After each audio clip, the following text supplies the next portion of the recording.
பொறுமையும் இல்லை. யார் நீ, எங்கேருந்து வர, உன் ஆசை தான் என்ன, சொல்லி தான் தொலையேன், சந்தோஷமாக ஆசையை நிறைவேற்றிட்டு நிம்மதியாக இங்கேருந்து போய் சேரு அப்படிங்கிறான் தாடி.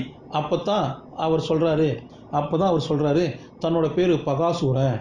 இப்போ தான் ஃப்ளாஷ்பேக்கு போகிறோம். ஒரு 200-300 வருஷத்துக்கு முன்னாடி ஃப்ளாஷ்பேக்கு. அந்த ஃப்ளாஷ்பேக்கில் இந்த ஏரியா ஒரு கட்டத்தில் அப்படியே பழமையான கிராமமாக இருந்தது. ஜமீன்தாரோட புள்ள அந்த மாதிரி கலாச்சாரம் இருந்த காலகட்டம். ஜமீன்தார் புள்ள கரலாக்கட்டையை சுத்த ஊரே அதையெல்லாம் பார்த்து ரசிக்குது. சூப்பரில், பயங்கரமாக பண்ணுறான்ல, இந்த தடவை இளவட்டக்கல்ல அவன் தூக்கி போட்டுருவான் அப்படின்னு ஊர்க்காரங்க பேசிட்டு இருக்க, குள்ளமாக இருக்கிற ஒருத்தர் நம்ம பகாசுரம் இருக்கிற வரைக்கும் கல்லை தூக்கி போடுற போட்டியில் அவன் தான் ஜெயிப்பான், அவனை ஜெயிக்க வேற ஆளே இல்லை அப்படின்னு பேசிட்டு இருக்காங்க. ஊரில் எங்கே சோறு போட்டாலும் சரி, ஆளாக நம்ம பையன் போய் உட்காந்துருவான்.